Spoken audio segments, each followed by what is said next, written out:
시카고 방세 시간입니다. 예수를 믿지 않던 한 부부가 가까운 교회 목사님을 찾아왔습니다.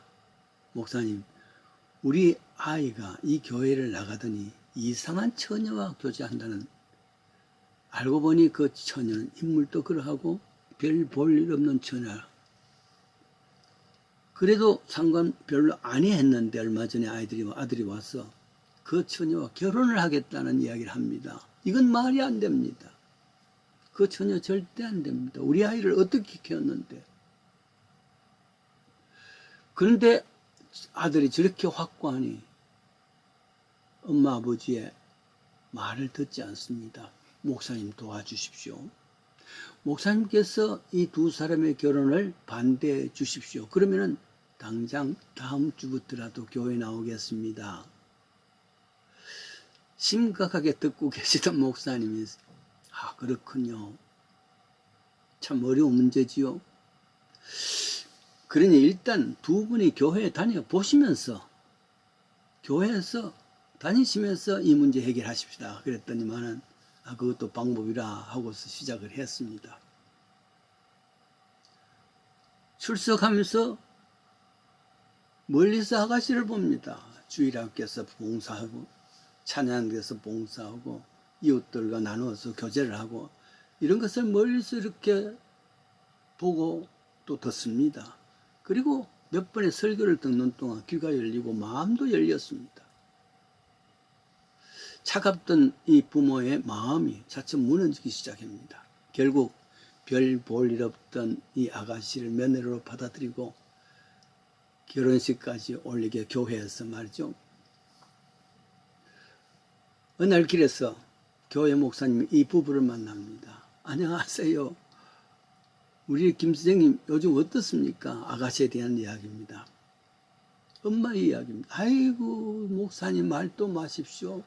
우리가 왜 그동안에 그런 오해를 했는지 그 아이는 이제 우리 집의 보물입니다. 보물 1호예요. 목사님 감사합니다. 그렇게 됐군요. 그런데 결혼한 그 미세스 김 부부야말로 우리 교회에서도 보물입니다. 찬양대, 주일학교, 봉사하는 곳 여러 곳에서 교회의 보물입니다. 얼마나 탐스러운지요. 별 볼이 없어 보였던 아이가 시집가서 그 집안의 보물이 되었습니다. 이것이 비밀입니다. 예수의 복음도 처음 사람들에게는 별일 없는 것입니다. 믿고서 보물이 되는 겁니다. 보물이란 것은 트레저 아니겠습니까? 주엘. 누구나 탐내는 있지만은 또한 누구나 아무나 가질 수 없는 것이 보물이지요. 그래서 오래전부터 인간은 특별한 보물을 찾기 위해서 일확천금의 보물을 찾기 위해서 얼마나 많이 헤매이는지 말이죠.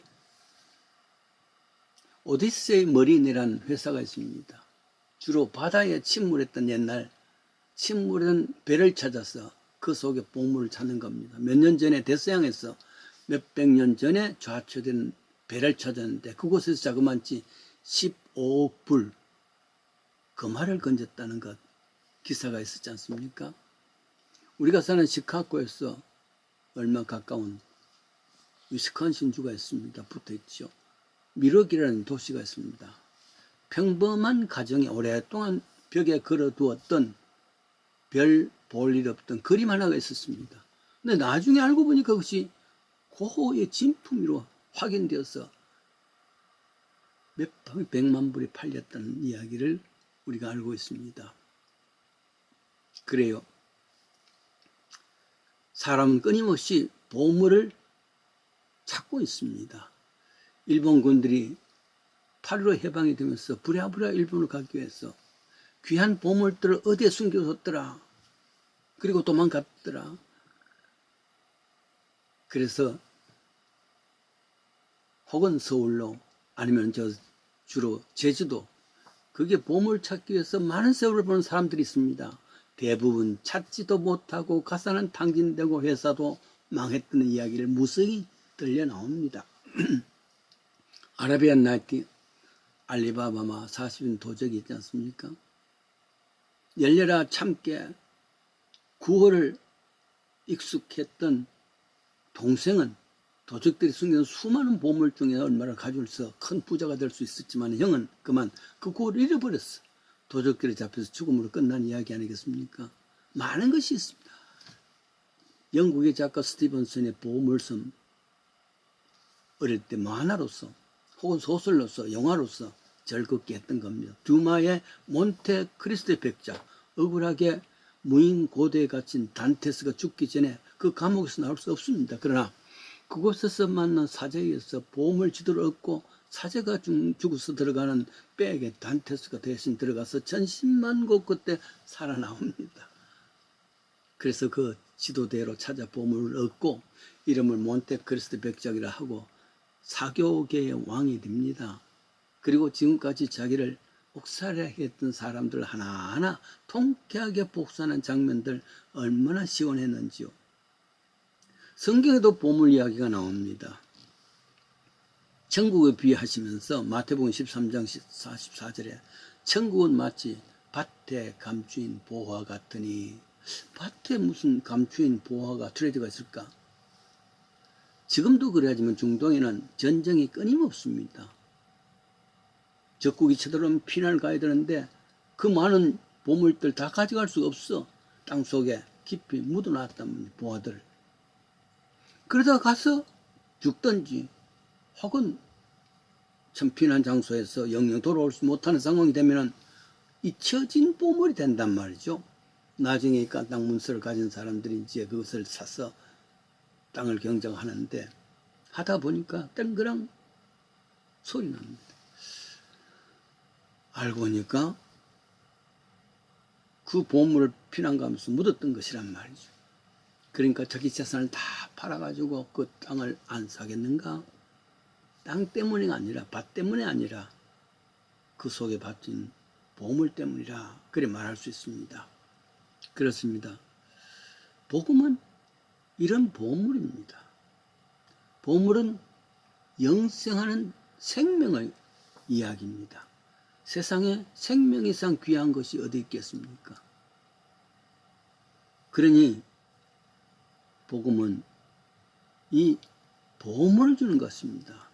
사도 바울은 고린도후서 6장 10절에 이 보물을 가진 자는 무명한 자 같으나 유명한 자고, 죽은 자 같으나 보라 우리가 살고, 징계를 받는 자 같으나 죽음을 당하지 아니하고, 근심하는 자 같으나 항상 기뻐하며, 가난한 자 같으나 많은 사람을 부유하게 하고, 아무것도 없는 것으나 모든 것을 가진 자로다.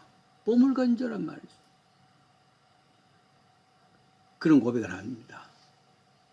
멋진 변신 아니겠습니까? 예수라는 보화를 가진 자의 당당함입니다.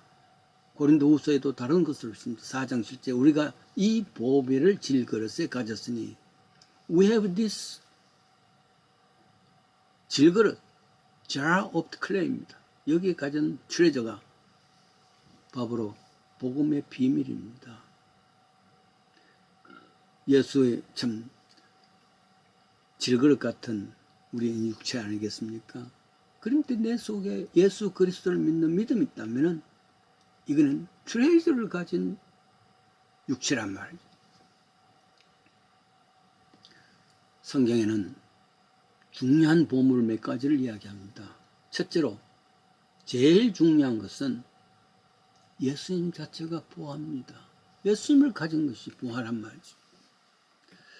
비록 질그릇 같은 우리들이지만은 예수의 비밀을 가진 골로새서 2장 2절이죠.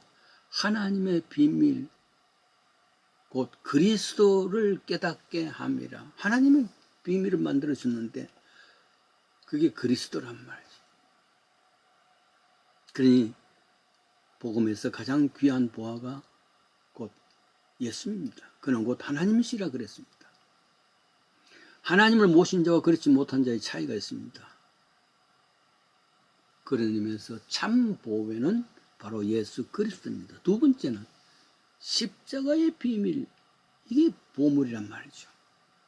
그래서 사도 바울은 고린전서 1장 22절에 유대인은 표적을 구하고 헬라인은 지혜를 찾지만 우리는 십자가에 못 박힌 예수 그리스도를 전하니 유대인에게는 끄리끼는 것이고 이방인에게 미련한 것이라되 우리에게는 하나님의 능력이요 하나님의 지혜라.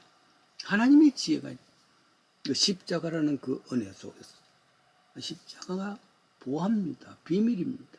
세 번째는 말씀의 비밀이 있습니다. 이 모든 이야기가 어디에서 나오느냐 하면 누가 전해지는 것이 아니라 하나님께서 주신 말씀 성경 속에 들어있기 때문에 성경의 말씀 하나님의 말씀이 우리에게는 가장 큰 보물입니다. 그래서 요한복음 1장 1절이죠.